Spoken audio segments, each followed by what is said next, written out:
Arrange marriage वाली बहू ने खोली सास की पोल, ससुराल पहुंचा जेल। राधा जी का पूरा परिवार डाइनिंग टेबल पर बैठकर एक साथ खाना खा रहा है।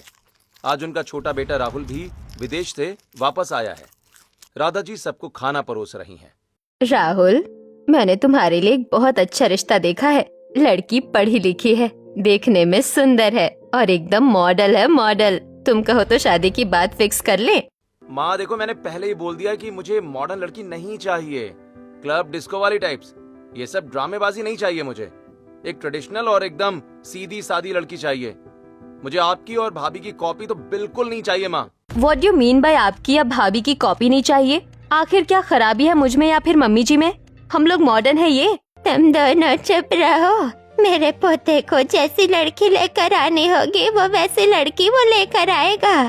तुम दोनों शांत रहो। अरे मम्मी जी, आप हम पर बरस रही हैं, लेकिन कल तो। आप चुप रहोगे कि नहीं रहोगे? अरे बेटा, आजकल की लड़कियां थोड़ी सी मॉडर्न तो होती ही है, तो क्या हो गया, अच्छी भी तो होती है। अब मुझे देखो, अपनी भाभी को देखो, हम लोग घर संभाल तो रहे हैं ना। माँ आपको समझ क्यों नहीं आता? मैं आपको कह कह के थक चुका हूँ, लेकिन अगर आप लोग मेरी बात नहीं समझे तो मैं इस घर से हमेशा हमेशा के लिए चला जाऊंगा।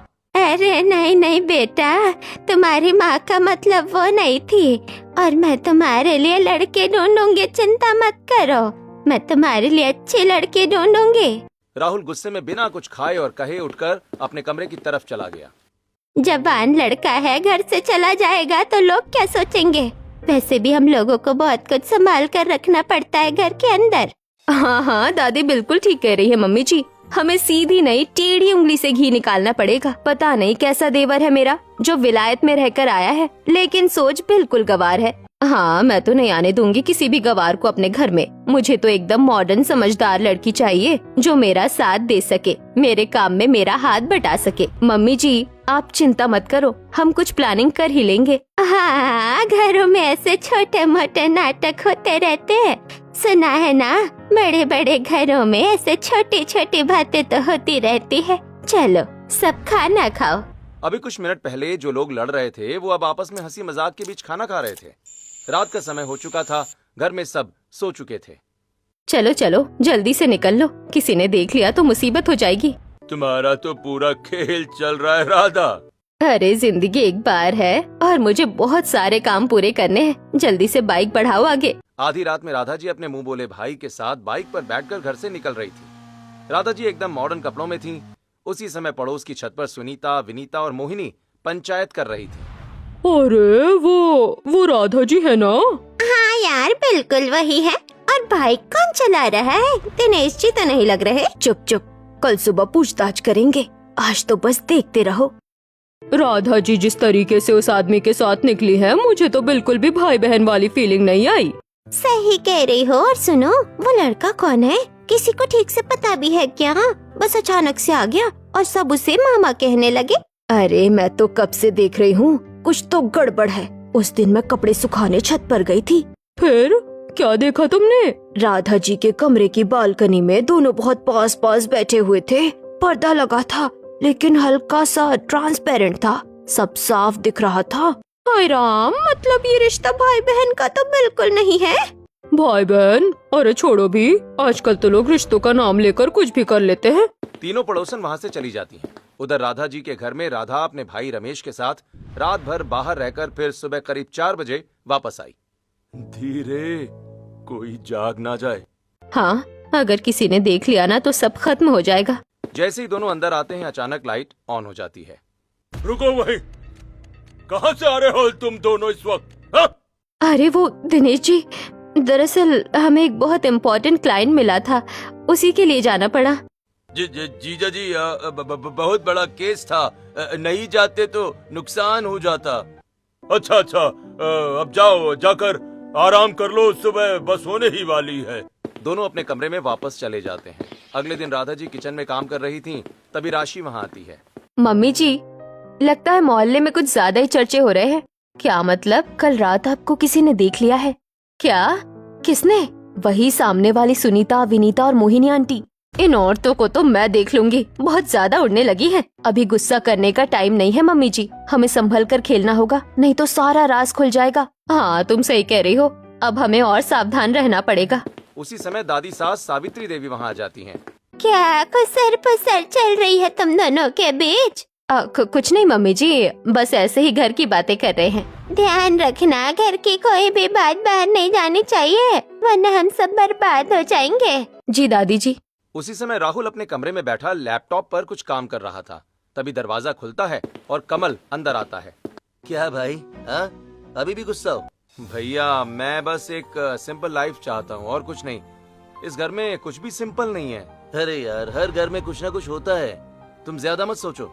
भैया आपको कभी नहीं लगता कि इस घर में कुछ छिपाया जा रहा है? नहीं यार, ऐसा कुछ नहीं है, तुम बेवजह सोच रहे हो। कमल जल्दी से वहाँ से निकल जाता है और दोपहर में पूरा परिवार हॉल में बैठा है। मैंने राहुल के लिए एक और लड़की देखी है। मम्मी प्लीज यार, फिर से वही ड्रामा मत शुरू करो। इस बार सच में बहुत अच्छी लड़की है, एकदम संस्कारी, सादा कपड़े पहनती है, मंदिर जाती है, घर के सारे काम करती है। अगर सच में ऐसी है तो मुझे कोई दिक्कत नहीं है। तो ठीक है, मैं बात आगे बढ़ा देती हूँ। ठीक है, आप बात कर लो अपने तरीके से, मैं जिम जा रहा हूँ। राहुल वहाँ से चला जाता है। अरे राधा, इतनी जल्दी कहाँ से मिल गई तुझे ऐसी लड़की आज के जमाने में? दादी ऐसी लड़कियाँ मिलती नहीं है, बनानी पड़ती है। क्या मतलब? मतलब वो लड़की मेरी सहेली की बेटी है, असल में बहुत मॉडर्न है, लेकिन हमने उसे समझा दिया है कि राहुल के सामने उसे एकदम संस्कारी बनकर रहना होगा, और क्योंकि उन्हें ये रिश्ता पसंद है वो मान भी गए हैं। वाह राधा, मानना पड़ेगा, दिमाग तो बहुत तेज चल रहा है तुम्हारा। क्या बात है माँ, आपकी तो दिमाग की दाद देनी पड़ेगी। अरे दिमाग ना होता तो इतना बड़ा माया जाल कैसे खड़ा करती? हैं? मतलब माया जाल से क्या मतलब है तुम्हारा? अरे नहीं नहीं, उसको आदत है मजाक करने की। इसका मतलब था कि हमने इतने अच्छे से घर को संभाल के रखा हुआ है। रमेश, तुम भी ना मजाक करने का टाइम तो देखा करो। अरे वो कभी कभी गलती से जुबान तेजी से फिसल जाती है। अरे मामा, तुम्हारी जुबान है कि केला कहीं से भी फिसल जाता है। सभी परिवार वाले वहाँ पर जोर जोर से हंसने लग गए। चलो चलो, तुम मेरे साथ चलो, और आज मुझे वो जरूरी काम है जहाँ पर जाना है। राधा जी रमेश को अपने साथ लेकर अपने रूम की तरफ चली जाती हैं और दरवाजा बंद करके। तुम्हें शर्म नहीं आती? अभी भी किसी के सामने कुछ भी बोल देते हो। अरे वो गलती से मेरे मुंह से निकल गया, तुम चिंता मत करो, किसी को कुछ पता नहीं चलेगा। तो फिर आज चलना है ना? हाँ, आज तो बहुत अच्छी पार्टी है और आज तो जरूर चलना है। राधा जी और रमेश जी बात करने के बाद हॉल में आते हैं। उसी समय दिनेश जी भी हॉल में आ गए। भैया आज शाम को मेरे एक बचपन के दोस्त के यहाँ पर बहुत अच्छी पार्टी हो रही है, उसका रिटायरमेंट है, तो वहाँ आज की पार्टी में चलना है। अरे नहीं नहीं, आज तो काफी इम्पोर्टेंट काम के लिए जाना है। बहुत अच्छा क्लाइंट है, उनके जीवन में कई सारी समस्याएं हैं, उनका समाधान करना है। चलो, वर्क कम्स ऑलवेज फर्स्ट। तुम अपने काम पर जाना और वहाँ पार्टी में मैं अकेला चला जाऊंगा, ठीक है? फिर रात को राधा जी फिर से रमेश के साथ बाहर निकल गईं। जल्दी करो, कोई देख न ले। अगले दिन सुबह राधा जी थकान भरी हालत में घर लौटी। उनका मेकअप बिखरा हुआ था, कपड़े पसीने से तर थे और चेहरा थका हुआ दिख रहा था। दोनों घर में आकर अपने अपने कमरों में चले जाते हैं। अगले दिन सुबह सब हॉल में बैठे थे। क्या हुआ राधा, वो लड़के का क्या हुआ? रिश्ते की बात आगे बढ़ाई या नहीं? हाँ हाँ माँ जी, वो लोग आ ही रहे हैं और लड़की भी आएगी। मैंने राहुल को बोल दिया है कि आज वो कहीं ना जाए। ठीक है ठीक है। कुछ दिनों के बाद लड़की वाले घर आए। राहुल और किंजल का रिश्ता पक्का हो गया। जल्दी ही राहुल और किंजल की शादी हो गई। शादी के बाद किंजल विदा होकर ससुराल आ गई। वो एकदम ट्रेडिशनल लुक में थी, साड़ी पहने, चोटी बनाए, सिंदूर लगाए, देखने में सीधी सादी लग रही थी। रात को गृह प्रवेश के बाद सभी अपने अपने कमरे में चले गए और अगले दिन सुबह सुबह किंजल की पहली रसोई थी। प्रणाम सभी को। आज मेरी पहली रसोई में बताइए मैं क्या क्या बनाऊं? बेटा जो मन हो वो बना लो। ठीक है। किंजल मुस्कुराकर रसोई में चली जाती है और सभी के लिए पहली रसोई का खाना बनाकर तैयार करने लगती है। थोड़ी ही देर में किंजल खाना बनाकर डाइनिंग टेबल पर सजा देती है। तभी मम्मी जी यहाँ पर तो नहीं है। राहुल जी, मम्मी जी कहाँ है? और मामा जी भी नहीं है। अपने कमरे में होंगी। ठीक है, मैं उन्हें वही खाना दे आती हूँ। किंजल अपनी सास के कमरे के बाहर दरवाजा खटखटाती है, लेकिन अंदर से कोई जवाब नहीं मिलता। हो सकता है मम्मी जी वॉशरूम में हो। मैं मामा जी को नाश्ता दे देती हूँ। किंजल राधा जी के बगल वाले रमेश जी के कमरे को नॉक करती है, लेकिन उस कमरे के अंदर से अजीब अजीब सी आवाज सुनाई पड़ती है। कौन है यहाँ पर अंदर? मम्मी जी आप अंदर हो, मामा जी के कमरे में? हाँ कौन है? अरे मम्मी जी मैं हूँ किंजल। हाँ हाँ ये मेरे भाई का कमरा है, मैं अपने भाई के कमरे में नहीं आ सकती, तुम जाओ मैं आ रही हूँ बाहर। ठीक है मैं आपका मामा जी का नाश्ता टेबल पर रख देती हूँ। किंजल को राधा जी और रमेश जी का व्यवहार कुछ अटपटा लगता है, लेकिन वो अपने कामों में लग जाती है। दिन गुजरते हैं और एक दिन सुबह किंजल छत पर कपड़े सुखाने गई। अरे बहू कैसी हो, और तुम्हारी सास और तुम्हारे मामा ससुर का क्या हाल चाल है? जी आंटी सब ठीक है। कुछ नोटिस किया क्या तुमने? मतलब? अरे अभी नहीं हो ना, बहुत भोली हो, कुछ दिनों में मतलब भी समझ आ जाएगा। किंजल हैरान होती हुई नीचे आई तो राधा जी के कमरे के पास से गुजरी।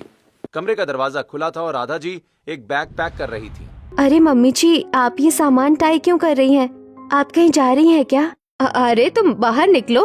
अरे बिना पूछे किसी के भी कमरे में घुस जाती हो, तुम्हें पता नहीं है कि नॉक कर लेना चाहिए पहले? मैं बस छत से कपड़े सुखा कर आ रही थी। कोई जरूरत नहीं, जाओ तुम अपने कमरे में आराम करो, और मैं बाहर जा रही हूँ और शायद रात को लेट आऊंगी, तो मेरा इंतजार मत करना और ना मेरा खाना बनाना। अच्छा ठीक है कोई बात नहीं। शाम को किंजल ने देखा कि राधा जी के साथ रमेश भी घर में अनअवेलेबल थे। भैया मम्मी जी तो नहीं है घर पे, मामा जी कहाँ गए? वो भी साथ गए हैं? हाँ, वो दोनों का कुछ बिजनेस है तो एक दूसरे के साथ उनको जाना होता है। अच्छा ठीक है। अगली सुबह 4 बजे किंजल उठी और घर के बाहर झाड़ू लगा रही थी। तभी उसने देखा कि राधा जी और रमेश जी कार से उतरे। दोनों पसीने से तर और थके हुए लग रहे थे। ये क्या मम्मी जी ऐसे? ये क्या देख लिया मैंने? मम्मी जी इस हाल में रमेश मामा के साथ, और जब मम्मी जी अपना सामान पैक कर रही थी तब वो कुछ ऑरेंज कपड़े पैक कर रही थी, शायद कोई माला वगैरह भी थी। क्या चक्कर है? मुझे राहुल जी से इस बारे में बात करनी होगी। किंजल घबरा जाती है, राहुल से बात करने की कोशिश करती है। सुबह सुबह अब राहुल जी मुझे आपसे एक बहुत जरूरी बात करनी है। अभी थोड़ा आराम कर लो, फिर मुझे ऑफिस भी जाना है। हम शाम को या नाइट में बात करते हैं ना। किंजल के मन में उधेड़-बुन चल रही थी, इसीलिए सुबह नाश्ते के टाइम टेबल पर। राहुल जी मुझे आपसे बहुत जरूरी बात करनी है, क्या हम 10 मिनट बात कर सकते हैं? ये क्या लगा रखा है बहू, हर समय अपने पति के पीछे पीछे घूमती रहती हो, थोड़ा बहुत काम में दिमाग लगाया करो। क्यों देवरानी जी, रात को अकेले में टाइम नहीं मिलता क्या, जो सुबह सुबह देवर जी के पीछे पीछे घूमती रहती हो? अरे नहीं भाभी ऐसी कोई बात नहीं है, बस कुछ जरूरी बात करनी थी, हम शाम को बात कर लेंगे। किंजल पूरे दिन बेचैन होकर राहुल का इंतजार करती है और रात के समय राहुल जैसे ही ऑफिस से आता है, अरे तुम सोई नहीं? मैंने तो फोन पर बोल दिया था ना कि तुम सो जाओ। नहीं, मुझे आपसे कुछ बहुत जरूरी बात करनी है। अच्छा बोलो, क्या बात है? पहले आप खाना खा लीजिए फिर बात करते हैं। ये बात तो बतानी पड़ेगी, लेकिन अगर उन्होंने मेरी बात नहीं मानी और कुछ गलत समझ गए तो कहीं ऐसा ना हो कि मुझे ही गलत समझ लिया जाए। एक तरफ किंजल राहुल को खाना खिला रही थी तो वहीं दूसरी तरफ उसके मन में उधेड़-बुन चल रही थी कि वो अपनी बात राहुल को बताए या ना बताए। तभी किंजल, मेरा खाना हो गया, मैं सोने जा रहा हूँ, काफी ज्यादा थक चुका हूँ यार आज। लेकिन मुझे आपसे बात करनी थी। अरे कल बात करते हैं ना, ऐसी भी कौन सी जरूरी बात है जो आज ही करनी है? अगर उन्होंने मेरी बात नहीं मानी और मुझे ही गलत समझ लिया तो मुझे लगता है इस घर में बहुत कुछ है जो छिपाया जा रहा है। किंजल राहुल को कुछ भी नहीं बताती और जाकर अपने कमरे में लेट जाती है। मैं पहले मॉडर्न थी, पार्टी करती थी, लेकिन राहुल जी के कारण मैंने खुद को बहुत बदल लिया। लेकिन अगर मुझसे कोई गलती हो गई और राहुल जी को मेरा राज पता चल गया तो कहीं ऐसा ना हो वो मुझे छोड़ दे, इसीलिए पहले मुझे खुद पता करना होगा माजरा क्या है। उस दिन किंजल चिंता में सो जाती है। अगले दिन सुबह सुबह जैसे ही वो ब्रह्म मुहूर्त में उठकर घर की साफ सफाई कर रही होती है कि तभी वो फिर से देखती है कि राधा जी और रमेश जी बाइक पर घर में आए हैं, लेकिन इस बार दोनों के कपड़े साधु जैसे हैं। रमेश जल्दी करो, आज कपड़े बदलने का भी वक्त नहीं मिला, जल्दी से घर के अंदर चलो, कहीं राहुल ना देख ले। हाँ, वैसे आज घर में सभी सो रहे हैं तो फिर तुम भी मेरे साथ ही चलो। धत तेरी की, तुम भी कम मौका परस्त नहीं हो, चलो आज बहुत दिन बाद मौका मिला है। रमेश जी और राधा जी दोनों ही रमेश जी के कमरे में चले जाते हैं और कमरा अंदर से बंद कर लेते हैं। किंजल छुपकर ये सब देख रही होती है। रमेश मामा तो मम्मी के भाई हैं, फिर वो मम्मी के साथ आधी रात को एक कमरे में क्या कर रहे हैं? ये सब क्या हो रहा है इस घर में? किंजल ये सब देखकर हैरान हो जाती है, लेकिन मुझे इस घर में जो कुछ हो रहा है इसका पता लगाना होगा। उस दिन किंजल अपने कामों में लग जाती है। दोपहर के समय सावित्री जी के कमरे में रमेश जी, राधा जी, उनका बड़ा बेटा कमल और बड़ी बहू राशि मौजूद होते हैं और कुछ जरूरी बात कर रहे होते हैं। दादी जी, मैंने सभी के लिए बेलगिरी का शरबत बनाया है, आप लोगों के लिए। कमरे में ले आऊं?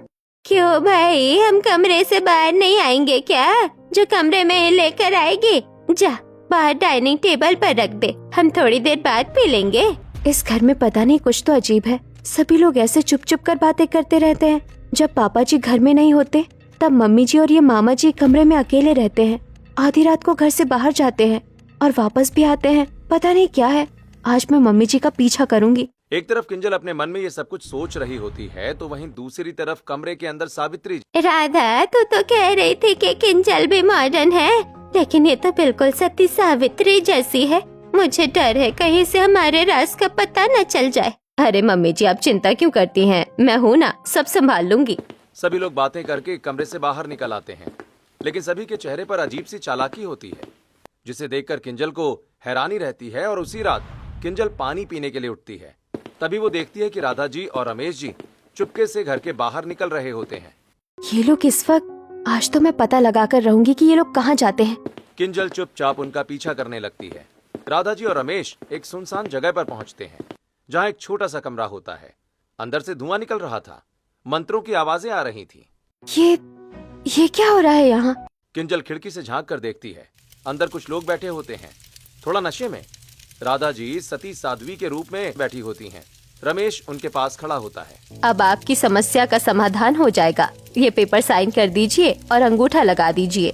जी हाँ, बस साइन कर दीजिए। ओम ऐं क्लीं चामुंडाय नमः। ये सब क्या हो रहा है?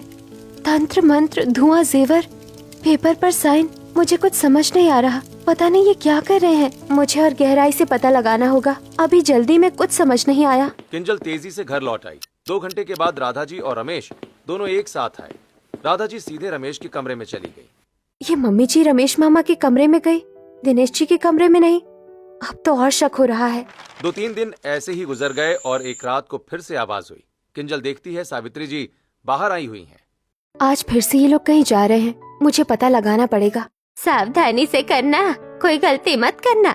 जी मम्मी जी। राधा जी और रमेश इस बार साधु वाले कपड़े पहनकर घर से निकल गए। ये सब क्या हो रहा है? साधु वाले कपड़े, दादी जी भी शामिल है। किंजल फिर से उनके पीछे पीछे गई। फिर वही नजारा उसने देखा। धुआं, तंत्र मंत्र, नशे में लोग, जेवर बदलना, पेपर पर साइन करवाना। उसका दिमाग घूम गया। तुम्हारी सारी परेशानियां आज खत्म हो जाएंगी। बस इन कागजों पर अपना अंगूठा लगा दो। ये लोग लोगों को बेवकूफ बना रहे हैं। नशा देकर उनसे साइन करवाते हैं। ये सब क्या है? अभी कुछ सबूत ले लेती हूँ। नशे में धुत लोग बिना कुछ समझे कागजों पर अंगूठा लगा देते हैं। रमेश जल्दी जल्दी उन कागजों को समेटता है और अपने बैग में रख लेता है।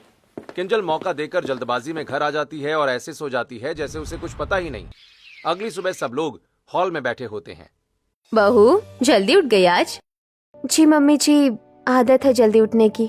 किंजल सबके सामने कुछ नहीं कहती, लेकिन अंदर ही अंदर सब जोड़ रही होती। अब मुझे सब समझ आ गया। ये लोग लोगों को धोखा देते हैं, लेकिन मुझे पक्का सबूत चाहिए, तभी मैं इनका सच सबके सामने ला सकती हूँ। किंजल अपना फोन निकालकर फोटो खींच लेती है और घर आकर बिस्तर पर लेटे लेटे। मुझे अभी भी कुछ समझ नहीं आ रहा। अब मुझे किसी प्रोफेशनल की मदद लेनी होगी। किंजल ऑनलाइन सर्च करते हुए एक प्राइवेट डिटेक्टिव को हायर करती है। ये मेरी सास राधा जी और ये रमेश, इनके बारे में सब पता लगाइए। डिटेक्टिव को काम देकर किंजल थोड़ा सुकून में रहती है, लेकिन इसी बीच वो राधा और रमेश जी के रिश्ते के बीच में कुछ अटपटा सा महसूस करती है। और 15 दिन के बाद, किंजल जी, मैंने सब पता लगा लिया है। बताइए क्या पता चला? आपका पूरा परिवार स्कैमर है। आपकी सास राधा जी झूठी तांत्रिक विद्या के नाम पर लोगों को ठगती हैं। वो लोगों को झूठी समस्याएं बताकर उनके पैसे, प्रॉपर्टी और जेवर हड़प लेती हैं। नकली जेवर रखकर असली जेवर बदल देती हैं। पेपर पर साइन करवाकर प्रॉपर्टी अपने नाम करवा लेती हैं। देखिए, इस पूरे षड्यंत्र में आपका पूरा परिवार शामिल है। राशि, कमल, सावित्री देवी, सब। रमेश आपकी सास का प्रेमी है, भाई नहीं है। सिर्फ आपके पति राहुल और आपके ससुर दिनेश जी को इस बारे में कुछ नहीं पता। आपके ससुर जी के कई दोस्तों और क्लाइंट्स के साथ भी इन लोगों ने धोखाधड़ी की है।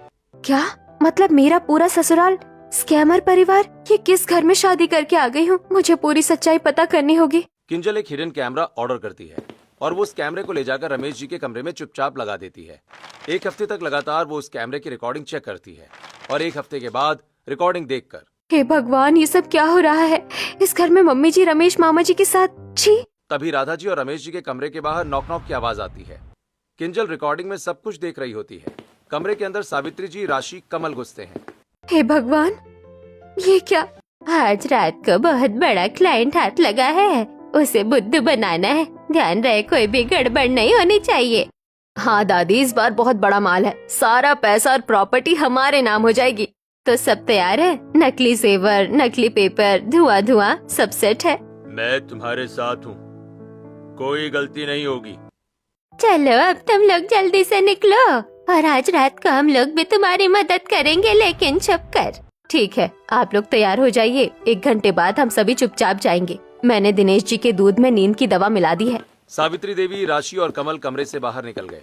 उनके जाते ही राधा जी और रमेश जी दोनों एक दूसरे को जोर से हक कर लेते हैं। आज के बाद हम और आजाद हो जाएंगे। किंजल रिकॉर्डिंग में ये सब देख रही थी। आज मैं इन लोगों का पता लगा कर रहूंगी। आज इनका पर्दा फाश होकर रहेगा। हेलो इंस्पेक्टर विनोद, मैं किंजल बोल रही हूँ। मेरे ससुराल में बड़ा स्कैम चल रहा है। आज रात को ही छापा मारिए। मैं आपको लोकेशन भेज रही हूँ।